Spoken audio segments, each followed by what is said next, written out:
오늘도 말씀과 기도로 이 자리에 오신 분들을 환영합니다. 7월 1일 이사야 40장 1절로부터 11절 내 백성을 위로하라. 지금부터 본문을 읽겠습니다. 이사야 40장. 너희의 하나님이 이르시되 너희는 위로하라. 내 백성을 위로하라. 너희는 예루살렘의 마음에 닿도록 말하며 그것에게 외치라. 그 노역의 때가 끝나고 그 죄악이 사함을 받았느니라. 그의 모든 죄로 말미암아 여호와의 손에서 벌을 배나 받았느니라 할지니라 하시니라. 외치는 자의 소리여 이르되 너희는 광야에서 여호와의 길을 예비하라. 사막에서 우리 하나님의 대로를 평탄하게 하라. 골짜기마다 도두어지며 산마다 언덕마다 낮아지며 고르지 아니한 곳이 평탄하게 되며 험한 곳이 평지가 될 것이요 여호와의 영광이 나타나고 모든 육체가 그것을 함께 보리라. 이는 여호와의 입이 말씀하셨느니라. 말하는 자의 소리여 이르되 외치라 대답하되 내가 무엇이라 외치리이까 하니 이르되 모든 육체는 풀이요 그의 모든 아름다움은 들의 꽃과 같으니 풀은 마르고 꽃이 시듬은 여호와의 기운이 그 위에 붐이라. 이 백성은 실로 풀이로다. 풀은 마르고 꽃은 시드나 우리 하나님의 말씀은 영원히 서리라 하라. 아름다운 소식을 시온에 전하는 자여 너는 높은 산에 오르라. 아름다운 소식을 예루살렘에 전하는 자여 너는 힘써 소리를 높이라. 두려워하지 말고 소리를 높여 유다의 성읍들에게 이르기를 너희 하나님을 보라 하라. 보라, 주 여호와께서 장차 강한 자로 임하실 것이요 친히 그의 발로 다스리실 것이라. 보라, 상급이 그에게 있고 봉이 그의 앞에 있으며 그는 목자같이 양떼를 먹이시며 어린 양을 그 팔로 모아 품에 안으시며 젖먹이는 암컷들을 온순히 인도하시리로다. 본문 해석입니다.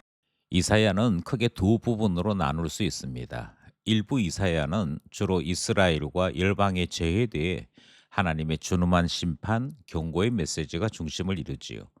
아수르의 위협과 장차 다가올 바벨론 포로라는 피할 수 없는 징계에 대해 무겁고 어두운 분위기 속에서 선포되는 말씀이 주요 내용을 이루고 있습니다. 그러다가 40장에 이르러 분위기가 급 반전됩니다.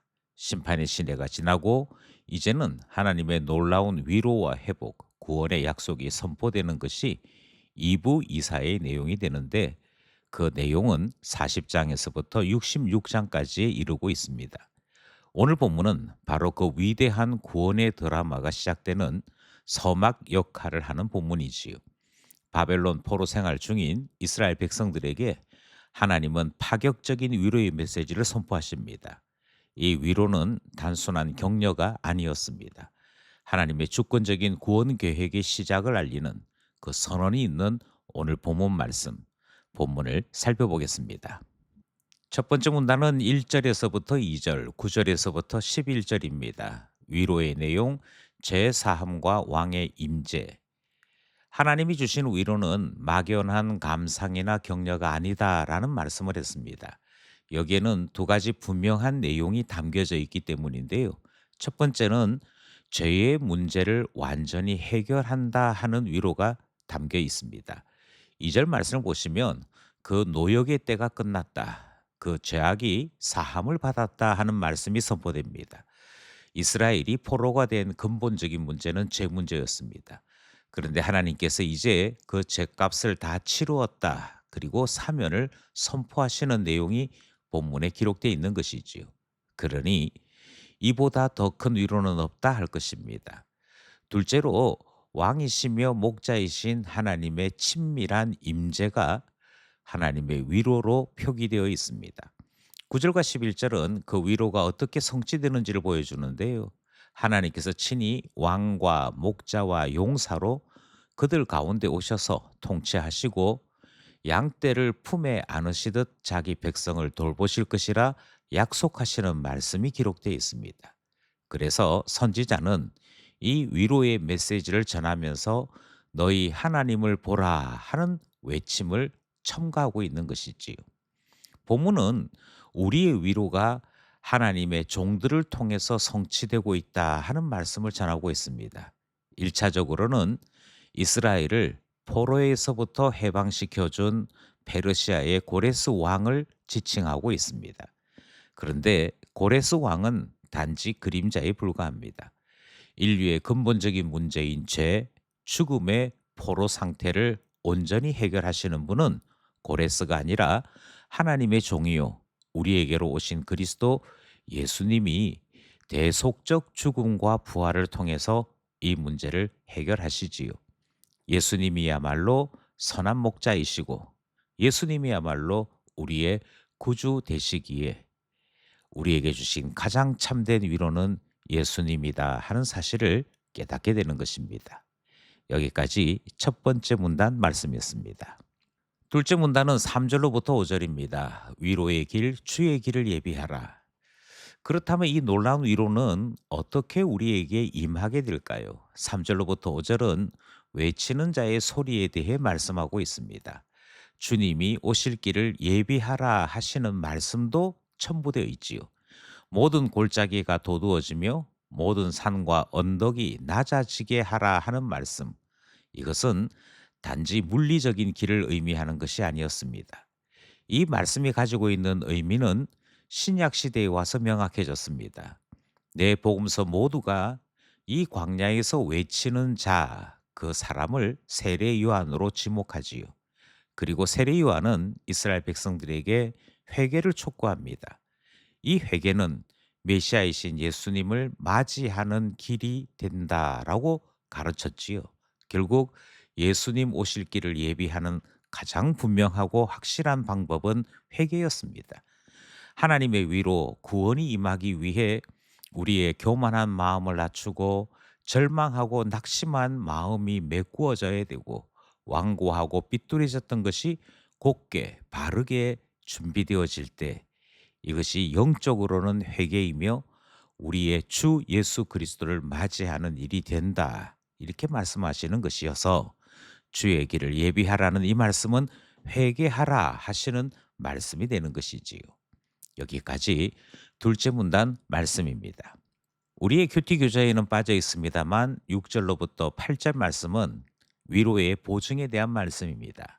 영원한 하나님의 말씀이 위로의 보증이 되는 것이지요. 우리가 받은 이 위로가 헛되지 않다는 것을 어떻게 알 수 있을까? 6절로부터 8절은 그것은 연약하고 시들어버리는 풀과 꽃과 같은 우리의 인생이 아니라 영원한 하나님의 말씀이 우리의 위로의 보증이 된다라고 말씀하고 있습니다. 인간은 연약하지요. 그리고 8절 말씀을 통해서 풀은 마르고 꽃은 시드나 우리 하나님의 말씀은 영원히 선다는 이 교훈을 통해 하나님의 약속, 하나님의 말씀만이 영원한 보증이 되는 것을 우리에게 가르치고 있습니다. 우리는 오늘 본문 말씀을 통해서 절망을 넘어서 참된 위로를 발견하게 됩니다. 그리고 이 위로의 말씀을 붙잡기 위해 본문이 소개하고 있는 세 가지 교훈을 붙잡기 원하는 것이지요. 먼저 참된 위로는 문제 해결이 아니라 죄사함과 하나님의 임재에 있다 하는 말씀을 붙잡습니다. 단지 어떠한 수치와 어떠한 모욕을 넘어서는 것, 그래서 문제를 덮어버리는 것이 참된 위로일 수 없습니다. 하나님을 보고 하나님 때문에 제 문제가 해결되어질 그때에 우리는 참된 위로를 경험하게 된다 하는 말씀을 들은 것입니다. 그러니 죄사함과 하나님의 임재가 참된 위로인 것을 마음에 새기게 되는 것이지요. 두 번째로 우리는 본문 말씀을 통해서 회개가 주의 길을 예비하는 것임을 배웠습니다. 하나님 앞에서 마음을 낮추어 회개하는 자로 살아야겠다 하는 교훈을 얻는 것이지요. 마지막으로 인생은 풀과 같습니다. 잠시 있다가 금방 사라질 풀과 같다 한다면 하나님의 약속이 있는 말씀은 영원합니다. 그러므로 말씀 속에서 위로를 얻고 말씀 속에서 하나님의 소망을 든든히 세우는 것이 신자다운 삶이 아니겠습니까? 오늘도 우리는 말씀과 기도로 하루하루를 살아가게 됩니다. 말씀을 붙잡고 기도함으로 영원한 위로의 보증이 되시는 하나님 안으로 들어가 삶이 있는 우리 모두 되기를 간절히 소원합니다.